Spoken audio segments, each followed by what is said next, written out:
যে আয়াতটি তিলাওয়াত করেছি এই আয়াতের মধ্যে আমানতদারির কিছু কথা আছে, এবং কেউ যদি কোনো টাকা কর্জ দেয় ওই কর্জগুলো কিভাবে নেবে ওটার জন্য কথা আছে। আবার দেখা যায় অনেক সময় আমানত এক জিনিস, কর্জ আরেক জিনিস, জমা আরেক জিনিস, ইত্যাদির বিষয়। একটা হলো আমানত। যদি আমানত দেয়, আমানত সেটা যেভাবে দিয়েছে সেভাবেই পরিশোধ করতে হবে।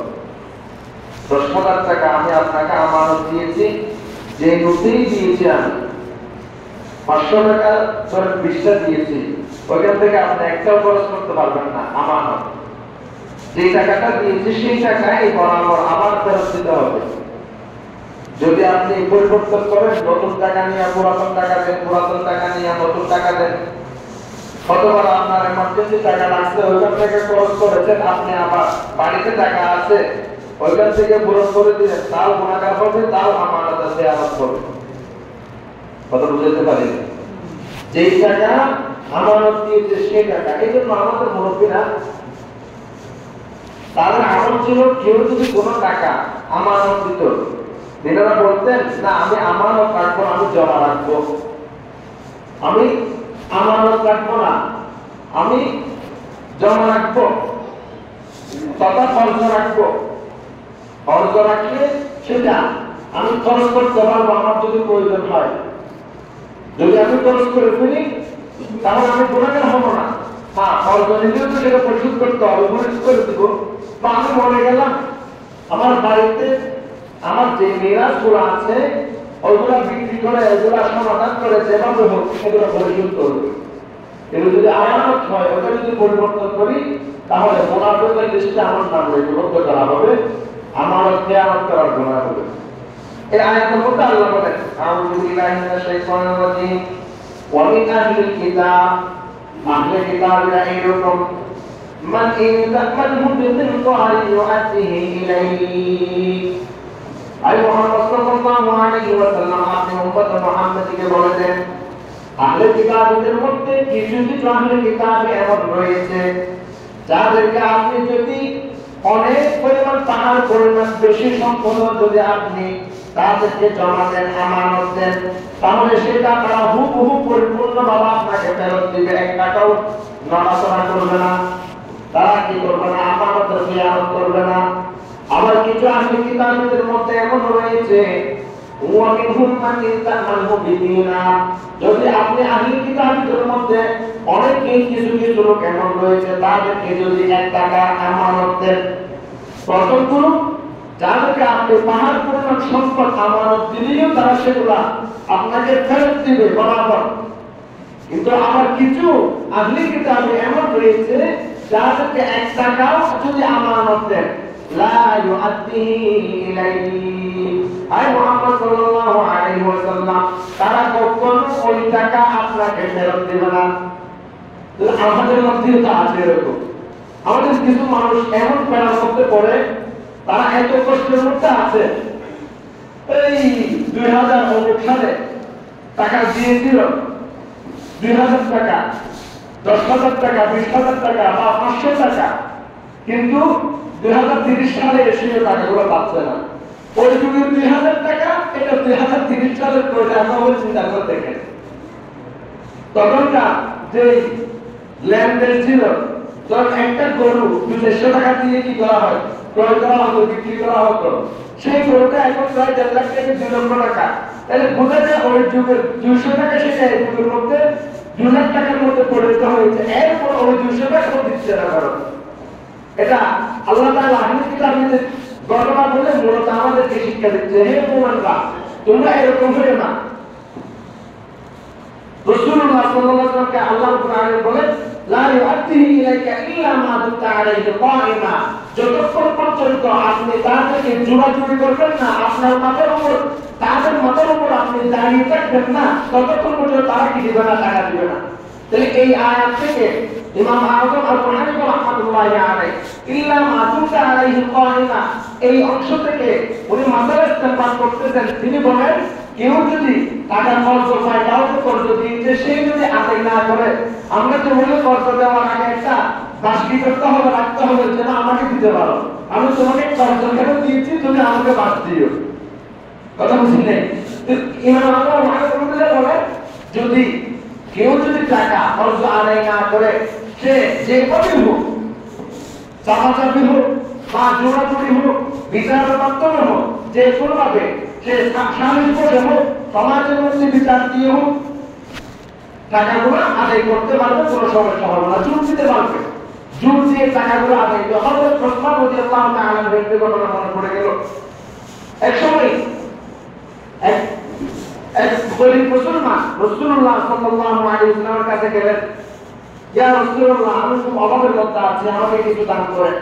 তখন রাসূলুল্লাহ সাল্লাল্লাহু আলাইহি ওয়াসাল্লাম বলেন, হে আমার সাহাবী, তুমি আমার কাছে না, তুমি ওসমানের কাছে যাও। কারণ ওসমান রাদিয়াল্লাহু তাআলা খুব ধনী ছিলেন। ওই সাহাবী হযরত ওসমান রাদিয়াল্লাহু তাআলা বুঝে ওনার কাছে গেলেন। দেখতেছে হযরত ওসমান রাদিয়াল্লাহু তাআলা একজন কাফেরের সাথে একটি মাত্র টাকার জন্য তর্ক করতেছে। অর্থাৎ ওসমান রাদিয়াল্লাহু তাআলা ওই কাফের থেকে কিভাবে 1 টাকা পাবে, এই সাহাবী গরিব সাহাবী এটা দেখে চলে আসলো। উনি মনে ভাবতেছে যে ওসমান 1 টাকার জন্য তর্ক করতে পারে, সে কিভাবে আমাকে দান করবে।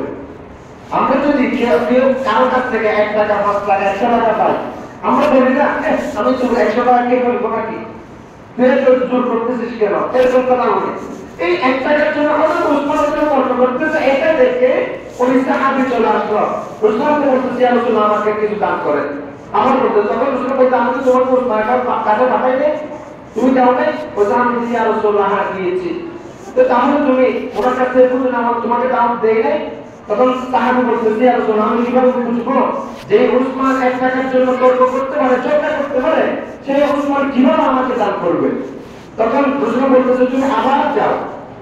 আমার কাছে যাওয়ার পর ওই সাহাবী ওসমান রাদিয়াল্লাহু আনহু বলতেছে, ইয়া ওসমান, আমাকে রাসূলুল্লাহ সাল্লাল্লাহু আলাইহি ওয়াসাল্লাম পাঠিয়েছে আপনার কাছে, আমাকে কিছু দান করেন, আমি অভাবে মধ্যে আছি।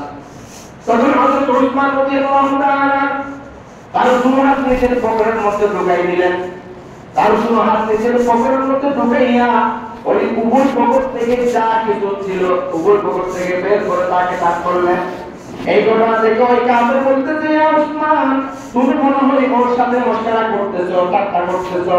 ওই গরিব সাহাবী বলতেছে, ওসমান, তুমি মনে হয় আমার সাথে ঠাট্টা করতেছো। ওই ওসমান বলে, কেন আমি তোমার সাথে ঠাট্টা করবো? তুমি আমার কাছে কিছু দান করার জন্য বলেছো, আমি তোমাকে দিয়েছি। তুমি তো তোমাকে রাসূলুল্লাহ সাল্লাল্লাহু আলাইহি ওয়াসাল্লাম পাঠিয়েছে, এই জন্য আমি তোমাকে আমার যা সামর্থ্য আছে ততটুকু দিয়েছি। তখন ওই কাফের বলে, ওসমান, তুমি এই সাহাবীকে তুমি 1,000 দিনার দিরহাম তুমি দান করতে পেরেছো, আমার কাছে তুমি 1 টাকা পাইবা, ওই টাকার জন্য তুমি আমাকে এত চাপ দিতেছো কেন?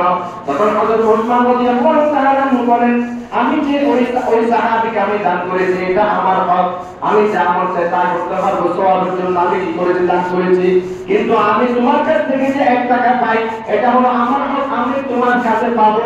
আমি যদি আমার হক তোমার কাছ থেকে না চাই, আল্লাহ রাব্বুল আলামিন আমাকে ধরবে। এজন্য কেউ যদি কারো কাছ থেকে কোনো হক পায়, ওগুলো চেয়ে নিতে হবে।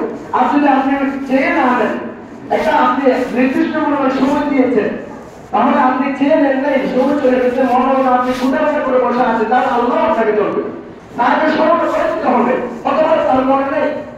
এবং আরেকটা বিষয়, ওয়ামান ইয়াকুল্লাহ কওলান হাসানা, এই আয়াতের তাফসীরের মধ্যে আছে, আল্লাহ তাআলা বলেন, কে আছো আমাকে কওলান হাসানা দিবে। এর কওলান হাসানা থেকে উদ্দেশ্য হলো, একটা আপনি নির্দিষ্ট সময় দিয়েছেন, ওই সময় পরিমাণ টাকা আপনি একটা সওয়াব পাবেন। কিন্তু যখন সময় শেষ হয়ে যাওয়ার আগে আপনি দেখতেছেন ওই ব্যক্তি আপনাকে টাকা দিতে পারতেছে না, তাহলে আপনি যদি সময়টা আমার নিজের থেকে শেষ হতে চান, নিজের থেকে বাড়িয়ে দেন, তাহলে আল্লাহ রাব্বুল আলামিন আপনাকে আরো বেশি সওয়াব দান করবে। এই জন্য সুযোগ দেওয়া আমার প্রয়োজন নেই, তাহলে সুযোগ দেব।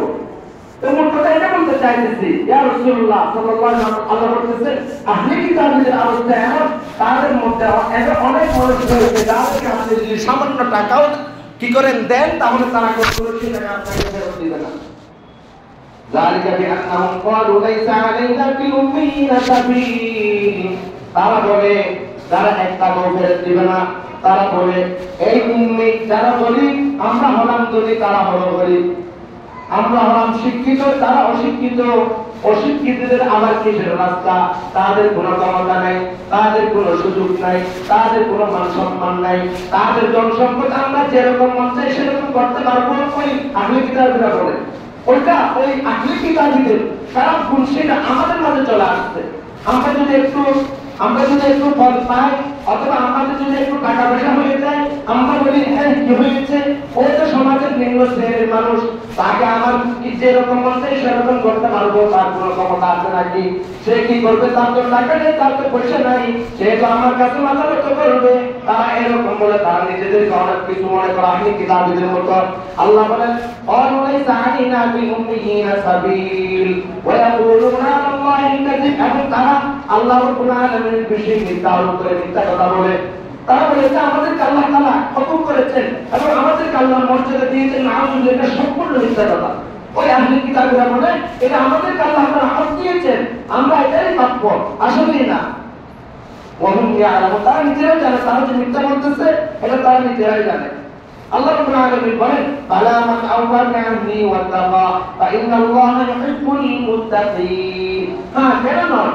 যারা নিজেদের ওয়াদাগুলো পূর্ণ করবে এবং আল্লাহ রাব্বুল আলামিনকে ভয় করবে, অবশ্যই আল্লাহ রাব্বুল আলামিন তাদেরকে মহব্বত করবে, তাদেরকে জান্নাত দিবেন। যারা আল্লাহকে ভয় করবে এবং আল্লাহ রাব্বুল আলামিনের যেই ওয়াদা করেছে এবং সেই ওয়াদাটা পূর্ণ করবে, অবশ্যই আল্লাহ তাআলা তাদেরকে মহব্বত করবে। বা ইন্নাল্লাহা ইউহিব্বুল মুত্তাকিন, আল্লাহ রাব্বুল আলামিন মুত্তাকিদেরকে পছন্দ করে। ইন্নাল্লাযীনা ইয়াশতারুনা বিআহদিল্লাহি ওয়া আইমানিহিম সামানান ক্বালীলা উলাইকা লা খালাqa লাহুম ফিল আখিরাতি ওয়া লা ইউকাল্লিমুহুমুল্লাহ ওয়া লা ইয়ানজুরু ইলাইহিম ইয়াওমাল কিয়ামাতি ওয়া লা ইউযাক্কিহিম ওয়া লাহুম আযাবুন আলীম। এখানে এই আয়াতের মধ্যে বিশেষ তিন ব্যক্তির কথা বলা হয়েছে। আল্লাহ বলে তিন সম্প্রদায়, রাসূলুল্লাহ সাল্লাল্লাহু আলাইহি হাদিসের মধ্যে বলতেছে তিন সম্প্রদায়ের ব্যক্তিকে কিয়ামতের ময়দানে আল্লাহ তাআলা তাদের সাথে কথা বলবে না, তাদের দিকে আল্লাহ তাআলা রহমতের দৃষ্টি দেবে না, আল্লাহ তাআলা তাদেরকে কোনো প্রকারের কি করবে না, সাহায্য করবে না। তার মধ্যে এক প্রকারের মানুষ হলো যারা মিথ্যা শপথ করে, বেচা কেনার সময় বিশেষ পাবে, বেচা কেনার সময় মিথ্যা শপথ করে। বাজারের মধ্যে একটা জিনিস বিক্রি করার জন্য নেওয়া হয়েছে এবং তারা বলে আল্লাহর কসম, আল্লাহর নামে শপথ করে, আল্লাহর কসম এই জিনিসটা আমার এই দ্রব্যটা কিছুক্ষণ আগে এত টাকা কি করেছিল, আমার থেকে ক্রয় করতে চেয়েছিল, আমি দিই নাই। এটা মিথ্যা শপথ। যেমন একটা জিনিস আপনি ৫,০০০ টাকা দিয়ে বিক্রি করবেন নিয়ত করেছেন, কিন্তু আপনি মুসলমানকে ধোঁকা দেওয়ার জন্য বাজারের মধ্যে বলতেছেন আল্লাহর কসম এটা আমার থেকে ৭,০০০ টাকা দিয়ে কিছুক্ষণ আগে চেয়েছিল। এটা হচ্ছে ধোঁকাবাজ, মিথ্যা কথা। এটা আসলেই চাই নাই। আল্লাহ হাবিব বলেন ওই ব্যক্তির উপর আল্লাহ রাব্বুল আলামিন কিয়ামতের ময়দানে তাদের দিকে রহমতের দৃষ্টি দেবে না, তাদের দিকে তাকাবে না। ওয়ালা ইউকাল্লিমুহুমুল্লাহ, তাদের সাথে আল্লাহ কথা বলবে না। ওয়ালা ইয়ানসুরুহুম, তাদেরকে আল্লাহ রাব্বুল আলামিন সাহায্য করবে না। এজন্য এই মিথ্যা শপথ এগুলো থেকে আমাদের বাঁচতে হবে। আল্লাহ তাআলা বলতেছেন ইন্নাল্লাযীনা ইয়াশতারুনা বিআহদিল্লাহ, নিশ্চয় যারা ওয়া আইমানিহিম, আল্লাহ তাআলার ওয়াদা এবং শপথ তারা বিক্রি করে দুনিয়ার সামান্য টাকার বিনিময়ে। শপথ করেছে মিথ্যা শপথ, অথবা ওয়াদা করেছে পূর্ণ করে নাই, সেটা যে কোনো বিষয় হোক ওয়াদা পূর্ণ করে নাই। এটা যেমন নাকি দুনিয়ার সামান্য বিষয়ের জন্য তারা আল্লাহর ওয়াদাকে তারা কি করতেছে, মানতেছে। উলাইকা লা খালাকা লাহুম, তার জন্য কোনো অংশ নাই ফিল আখিরাহ, আখিরাতের মধ্যে। ওয়ালা ইউকাল্লিমুহুমুল্লাহ, আল্লাহ রাব্বুল আলামিন তাদের সাথে কথা বলবে না। ওয়ালা ইয়ানজুরু ইলাইহিম, তাদের দিকে তাকাবে না ইয়াউমাল কিয়ামাত, কিয়ামতের ময়দান। ওয়ালা ইউযাক্কিহিম, তাদেরকে গুনাহ থেকে পবিত্র করবে না। গুনাহ থেকে যদি আল্লাহ রাব্বুল আলামিন আল্লাহ তাআলার রহমতে পবিত্র না করে জান্নাতে যাওয়ার কারো পক্ষে সম্ভব হবে না। কোন ওলি বলেন, কোন মুমিন বলেন, যেই হোক না কেন, কেউ আল্লাহর রহমত ছাড়া জান্নাতে যেতে পারবে না, কেউ আল্লাহর রহমত ছাড়া জান্নাতে যেতে পারবে না। ওয়ালাহুম আযাবুন আলীম, তাদের জন্য রয়েছে আযাব আলীম, খুব ভয়ানক যন্ত্রণার আযাব, ভয়ানক আযাব, অত্যন্ত লাঞ্ছনার আযাব। আল্লাহ রাব্বুল আলামিন আমাদের সবাইকে এই সমস্ত আযাব, এই সমস্ত কার্যক্রম থেকে আল্লাহ তাআলা আমাদেরকে হেফাজত করুন। রাসূলুল্লাহ সাল্লাল্লাহু আলাইহি ওয়াসাল্লাম একসময় ইবাদত করেন।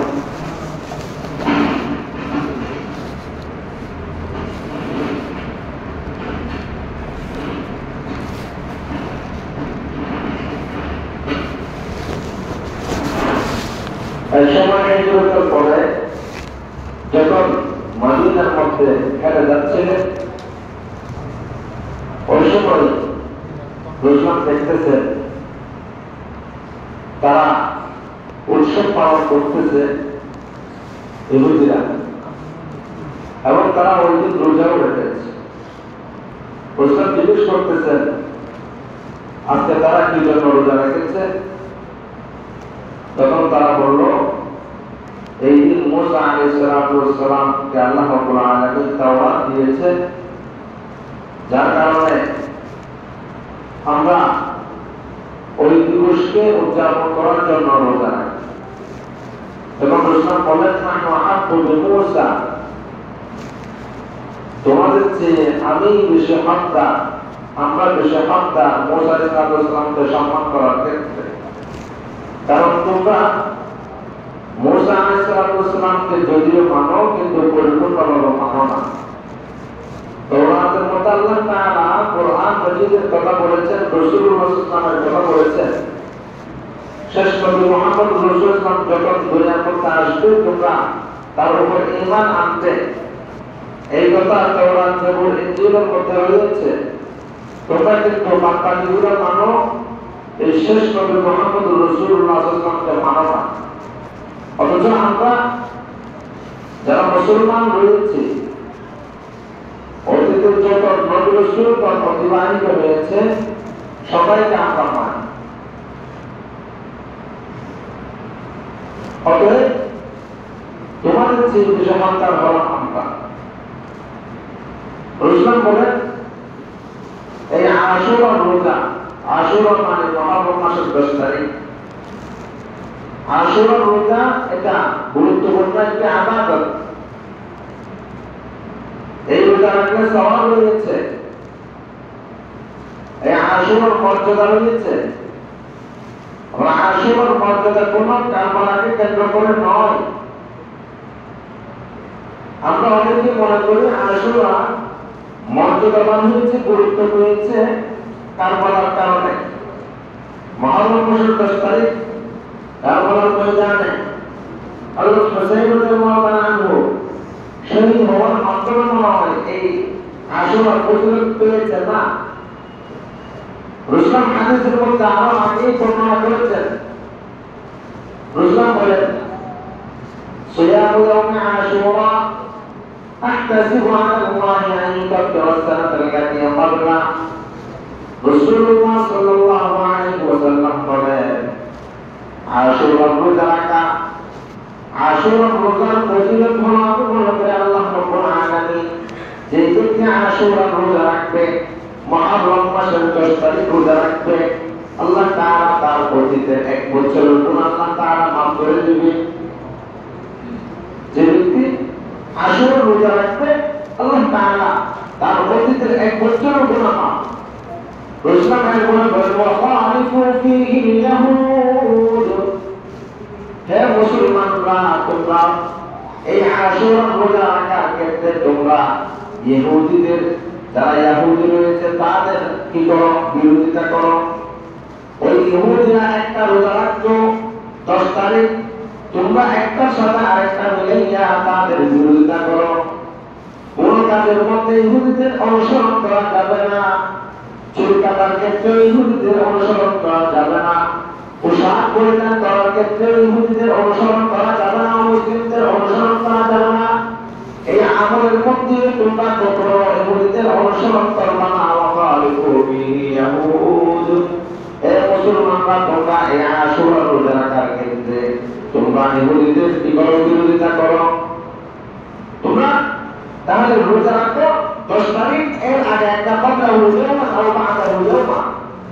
10 তারিখের আগে একটা অথবা 10 তারিখের পরে একটা, 9-10 অথবা 10-11। যদি 9-10 হয় আজকে হলো 5 তারিখ, মঙ্গলবার অথবা বুধ বেশি, 9 তারিখ পরে আপনার মঙ্গলবার, 10 তারিখ হয় বুধবার। তাহলে 9 তারিখ আর 10 তারিখ যদি রোজা রাখে তাহলে আগামী মঙ্গলবার এবং বুধবার। আর যদি কারো মন চায় তাহলে বুধ বেশি রাখতে পারে, বুধবার অথবা বৃহস্পতিবার, এই 2 দিন রাখতে পারে। যদি রোজা রাখে আশুরা রোজা হয়ে গেল এবং সাথে সাথে ইহুদিদের মুখালিফ হয়ে গেল। আর যদি নাহায়ের জরুরতান কোনো কারণে অবসরের কারণে দুটি রাখা না যায়, একটা রাখলেও সমস্যা নেই, অন্তরের মধ্যে ইহুদিদের মুআফাকাত এটা করবে না, তাদের মত যেন হয় এরকম মনে করবে না। আমি পারতেছি নিজে একটা রাখতেছি এরকম নিয়ত করলে ইহুদিদের বিরুদ্ধে হয়ে যাবে, গুনাহ হবে না। এই জন্য এই রোজাটা আমার ফরজ না এবং ওয়াজিবও না। যদি মন চায় রাখতে পারবে, যদি মন না চায় ছেড়ে দিলেও কোনো সমস্যা হবে না। এই আশুরার মধ্যে আল্লাহ রাব্বুল আলামিন হযরত মুসা আলাইহিস সালামের কেন্দ্র করে এবং আল্লাহ তাআলা বলেন ইন্না ইদ্দাতা শুহুর ইনদাল্লাহি 12 শাহরা। আল্লাহ রাব্বুল আলামিনের কাছে গণনার মাস হলো 12টি, তার মধ্যে কিছু মাস 4টি মাস রয়েছে যেগুলো হারাম মাস, মুহাররম অর্থাৎ সম্মানিত মাস। এবং আল্লাহ তাআলার কাছে সম্মানিত যে সমস্ত ব্যক্তি এই সম্মানিত মাসের মধ্যে ইবাদত করবে আল্লাহ রাব্বুল আলামিনের নিকট তারাও সম্মানিত হবে। এজন্য আমরা চেষ্টা করব ইনশাআল্লাহ মুহাররম মাসকে কেন্দ্র করে বিভিন্ন প্রকারের এই সমস্ত এই দর্শনিক আজকে হাই হোসাইন বলেছে যে সমস্ত ওই মোমবাতি ইত্যাদি জ্বালানো হয়, শরীর থেকে রক্ত বের করা হয়, এগুলো সম্পূর্ণ হারাম, সম্পূর্ণ হারাম। এগুলো শিয়াদের কাজ, এগুলোকে আমরা সমর্থন করতে পারবো না। এই জন্য এই মুহররম মাসের মধ্যে চেষ্টা করবো আল্লাহ তাআলার ইবাদত বেশি বেশি করা। আল্লাহ রাব্বুল আলামিন কোরআন মাজিদের মধ্যে বলেন وَإِنَّ مِنْهُمْ لَيُزَيِّنُونَ أَلْسِنَتَهُمْ بِالْكِتَابِ لِتَحْسَبُوهُ مِنَ الْكِتَابِ وَمَا هُوَ مِنَ الْكِتَابِ وَيَقُولُونَ هُوَ مِنْ عِندِ اللَّهِ। আই মুহাম্মদ সাল্লাল্লাহু আলাইহি ওয়াসাল্লাম আপনি তাদেরকে বলে দেন وَإِنَّ مِنْهُمْ لَفَرِيقًا يَلْوُونَ أَلْسِنَتَهُمْ بِالْكِتَابِ। তাদের মধ্যে ইহুদিদের মধ্যে কিছু মানুষ এরকম রয়েছে যারা নিজের জিহ্বা দ্বারা কোরআনের আয়াতকে পরিবর্তন করে ফেলে, ইয়ালুনা বিআলসিনাতিহিম জিহ্বা দ্বারা লিতাহসাবুহু মিনাল কিতাব। তারা মানুষকে মনে করায়, মানুষও মনে করে এগুলো আল্লাহ রাব্বুল আলামিনের কিতাব থেকে আসছে। তারা মিথ্যে কথা সমাজের মধ্যে বিভিন্ন বয়ানের মধ্যে প্রকাশ করে এবং এগুলো বলে এগুলো আল্লাহ তাআলা কোরআন হাদিসের মধ্যে নাযিল করেছে। যেমন নাকি অনেক সময় দেখা যায়, কিছুদিন আগে একটা কথা শুনলাম আব্দুল কাদের জিলানী রাহমাতুল্লাহি আলাইহির বিষয় নিয়ে। উনি নাকি তার কাপড় চোপড় তৈরি করতেন এবং ওই আয়রন করতেন একটা দুধের দোকানে। ওনার চাহিদা ছিল, ইচ্ছা ছিল সব সময় উনি আব্দুল কাদের জিলানী রাহমাতুল্লাহি আলাইহি ওই দুধকে কি করবে, মুসলমান বানাইবে। কিন্তু সে মুসলমান হয়ে নাই। যখন সে মৃত্যুবরণ করেছে ওই দুধটি তার কবরের মধ্যে নাকি মুনকার এবং নাকির আসছে। এটা কিন্তু মিথ্যা কাহিনী, এটা মিথ্যা ঘটনা, এরকম কোন কোরআন হাদিসের মধ্যে নেই। যখন কবরের মধ্যে মুনকার নাকির আসছে, মুনকার নাকির যখন জিজ্ঞেস করছে আমার বক্তা ওই দুধ থেকে, সেই দুধ নাকি বলতেছে নাউযুবিল্লাহ আমার লক্ষণ আব্দুল কাদের জিলানী নাউযুবিল্লাহ একজন আমার মতো দাড়িওয়ালা টুপিওয়ালা একজন হুজুর ভাইয়ার মতো বলতেছে ওয়ামা দীনুকা আব্দুল কাদের জিলানী, তোমার দিন কি সেবন আব্দুল কাদের জিলানী, ওয়ামান নবিয়ুকা তোমার দিন কি, তোমার নবীকে সেবন আব্দুল কাদের জিলানী। তখন নাকি মুনকার নাকি ফেরেশতারা ডাক দিয়ে বলে আল্লাহ আপনি আমাকে বন্ধ করে পাঠাইলেন, আমি যখনই রবকে জিজ্ঞেস করি সেবন আব্দুল কাদের জিলানী, আমি যখনই তোমার নবীকে জিজ্ঞেস করি সেবন আব্দুল কাদের জিলানী, তোমাকে জিজ্ঞেস করি তখনই বলো আব্দুল কাদের জিলানী। তখন নাকি আল্লাহ কোরআন বলতে হে আমার মুনকার নাকির ফেরেশতারা আমার বন্ধু আব্দুল কাদের জিলানীকে বন্ধুকে বেশি মহব্বত করত, যার কারণে আমি তাকে কি করতে, সে এখন আব্দুল কাদের জিলানী বললি না। রব যদি আমাকে না বলে, দিন যদি ইসলাম না বলে, নবী যদি মুহাম্মদ রাসূলকে না বলে, তারপরে তাকে আমি জান্নাত দিয়ে দেব নাউযুবিল্লাহ। অথচ আল্লাহ রাব্বুল আলামিন বলেন ইন্নাকা লা তাহদি মান আহবাবতা ওয়ালাকিন্নাল্লাহা ইয়াহদি মান ইয়াশা। হযরত মুহাম্মদ রাসূলুল্লাহ সাল্লাল্লাহু আলাইহি ওয়াসাল্লাম এমন কোন দিন ছিল না তার চাচা আবু তালেবকে দাওয়াত দেয় নাই। চাচা আবু তালেব তার মা বাবা মৃত্যুবরণ করার পর, বাবা মৃত্যুবরণ করার পর হযরত রাসূলুল্লাহ সাল্লাল্লাহু আলাইহি ওয়াসাল্লামকে সবচেয়ে বেশি মহব্বত করতেন আবু তালেব চাচা।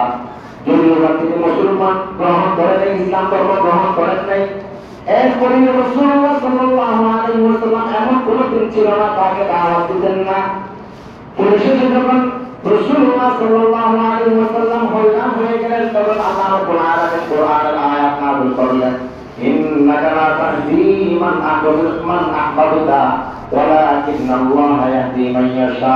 আই মুহাম্মদ সাল্লাল্লাহু আলাইহি ওয়াসাল্লাম, আপনার হাতে তো হেদায়েতের চাবি নয়, হেদায়েতের চাবি আল্লাহ রাব্বুল আলামিনের হাতে। আপনি যাকে মহব্বত করেন, আপনার চাচা আবু তালেব, যদিও বা আপনার চাচা হোক, যদিও বা আপনি মহব্বত করেন, আপনি তাকে হেদায়েত করতে পারবেন না। কারণ ওয়ালাকিন্নাল্লাহা ইয়াহদি মান ইয়াশা, কারণ হলো আল্লাহ রাব্বুল আলামিন যাকে মহব্বত করে, যাকে চাই, তাকে আল্লাহ তাআলা হেদায়েত দেন। যদি মুহাম্মদুর রাসূল নামের হাতে যদি হেদায়েতের চাবি না থাকে, রাসূলুল্লাহ সাল্লাল্লাহু আলাইহি ওয়াসাল্লামের আপন চাচা হইয়া যেই ব্যক্তি রাসূলকে মহব্বত করত এবং যাকে মুহাম্মদুর রাসূল নিজে মহব্বত করত, সে যদি জাহান্নামী হয়, তাহলে আপনার কাছে জিলানীকে মহব্বত করার কারণে সে কি জান্নাতে হবে না? নাউযুবিল্লাহ। এটা কল্পনা করা যায় না। এটা আল্লাহ বলেন, ওয়া ইন্না মিনহুম লাফারিকান ইয়ালুনা আলসিনাতাহুম বিল কিতাব লিতাহসাবুহু মিনাল কিতাব। এমন কিছু বানাও তারা শুনবেন যে সমস্ত গুলা কোরআন এবং হাদিসের মধ্যে আছে বলবে, কিন্তু আসলে সেটা আল্লাহ মাহফুজুল কিতাব, আল্লাহ বলেন সেগুলা কিতাবের মধ্যে নাই। ওয়ায়াকুলুনা হুয়া মিন ইনদিল্লাহ, তারা বলবে এটা আল্লাহ রাব্বুল আলামিনের পক্ষ থেকে নাযিল হয়েছে। আবার অনেকে বলে আল্লাহ তাআলার কাছে চাইতে হবে না, ওদের কাছে চাও। নাউযুবিল্লাহ। এই সমস্ত বিভ্রান্তিকর কথা, মাজারের মধ্যে চাও, বাজারের মধ্যে চাও, এই সমস্ত বিভ্রান্তিকর কথা আমাদের দেশের মধ্যে, সমাজের মধ্যে বেশি ছড়িয়ে পড়েছে। ওয়ায়াকুলুনা আলাল্লাহিল কাযিব, তারা আল্লাহ রাব্বুল আলামিনের বিষয়ে মিথ্যা কথা বলে। ওয়াহুম ইয়ালামুন, অথচ তারা সেটা জানে। ওয়া মা কানা লিবাশারিন আন ইউতিয়া আল্লাহুল কিতাবা ওয়াল হুকমা والحكم والنبوة ثم يقول للناس كونوا عبادا من دون الله ولكن كونوا ربانيين بما كنتم تعلمون الكتاب وبما كنتم تدرسون। আবার অনেকে বলে যারা হযরত মুসা আলাইহিস সালাতু ওয়াস সালাম, হযরত ঈসা আলাইহিস সালাতু ওয়াস সালামের ধর্মের অনুসারী, তাদেরকে যখন দাওয়াত দিতে রাসূলুল্লাহ সাল্লাল্লাহু আলাইহি ওয়াসাল্লাম যান, তখন তারা বলে আমরা কোরআন মানি না, রাসূল মানি, হুকুম মানি না, আমরা হযরত ঈসা আলাইহিস সালাতু ওয়াস সালাম যে হুকুম করেছে সেটাই মানি। তার বিষয়ে আল্লাহ কোরআনের আয়াত নাযিল করেছেন। কোন মানুষের কাছে এরকম ক্ষমতা বা কোন মানুষের কোন নবীর আদত এরকম নয়, তাদের কাছে আল্লাহ রাব্বুল আলামিন কিতাব এবং হিকমত, কোরআন এবং হাদিস, নবুয়ত এগুলো দেওয়ার পর তারা বলবে তোমরা আমার ইবাদত করো, ঈসা আলাইহিস সালামের ইবাদত করো, আমি মুহাম্মদুর রাসূলের ইবাদত করো, এরকম কোন নবী বলবে না। যারা বলে আমারই কি করো, ইবাদত করো, তাহলে সে নবী হতে পারে না। ثم يقول للناس كونوا عبادا لي, তোমরা আমার ইবাদত করো, من دون الله ছাড়া, ولكن كونوا ربانيين بما كنتم تعلمون الكتاب। অথচ আল্লাহ রাব্বুল বলেন, বরং ওই সমস্ত লোকেরা বলবে তোমরা রব্বানি অর্থাৎ আল্লাহ হও, আল্লাহ রাব্বুল আলামিনের ইবাদত করো। এভাবে বলুন দাওয়াতের কাজ। রাসূলুল্লাহ সাল্লাল্লাহু আলাইহি ওয়াসাল্লাম সমস্ত নবী রাসূলের দাওয়াত ছিল কুলু লা ইলাহা ইল্লাল্লাহ তুফলিহুন, তোমরা সকলেই লা ইলাহা ইল্লাল্লাহ বলো তাহলে কামিয়াব হবা। কোন নবী বলে নাই, কোন ওলি বলে নাই। যারা প্রকৃতপক্ষে আল্লাহ রাব্বুল আলামিন আল্লাহু আল্লাহ, তারা কখনো বলে না তোমরা আমার ইবাদত করো, আমার পূজা করো। ولكن كونوا ربانيين بما كنتم تعلمون الكتاب وبما كنتم تدرسون। তোমরা যা কিতাবের মধ্যে পড়েছো, তাওরাতের মধ্যে, জবুরের মধ্যে, ইনজিলের মধ্যে। ولا يأمركم ولا يأمركم أن تتخذوا الملائكة والنبيين أربابا أيأمركم بالكفر بعد إذ أنتم مسلمون।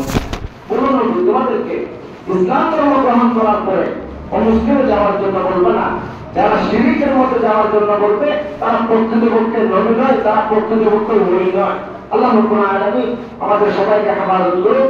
এবং বর্তমান যে আরেকটা গুস্তাখ রাসূল বের হয়েছে, রাসূলুল্লাহ সাল্লাল্লাহু আলাইহি ওয়াসাল্লামের শান নিয়ে এটা বছরের পর বছর এই কিছুদিন পর আবার উঠে কিছুদিন পর আবার উঠে গত 5 বছর আগে নূপুর শর্মা ইসলামের আহলিয়া আমাদের আম্মাজান উম্মুল মুমিনিন উম্মাহাতুল মুমিনিন হযরত আয়েশা সিদ্দিকা রাদিয়াল্লাহু তাআলা আনহা সম্পর্কে বুঝতে করেছিল বর্তমানে এরকম এক পুলিশ সদস্য যে বর্তমান পুলিশের মধ্যে আছে সে মুশাররফ করিমের ছেলে সে রাসূলুল্লাহ সাল্লাল্লাহু আলাইহি ওয়াসাল্লামের আহলিয়া আমাদের আয়েশা সিদ্দিকা রাদিয়াল্লাহু তাআলা সম্পর্কে কি করতেছে বুঝতে করতেছে তাদের আসলে প্রকৃত জ্ঞান নেই এ সম্পর্কে বিস্তারিত আলোচনা হয়েছিল এবং যদি সুযোগ হয় ইনশাআল্লাহ সামনে হবে আল্লাহ রাব্বুল আলামিন আমাদের সবাইকে আমল করার তৌফিক দান করুন এবং পরিপূর্ণ মুহাব্বত রাসূল ইসলামের আশক ও মুহাব্বত আমাদের অন্তরে আল্লাহ তাআলা দান করুন।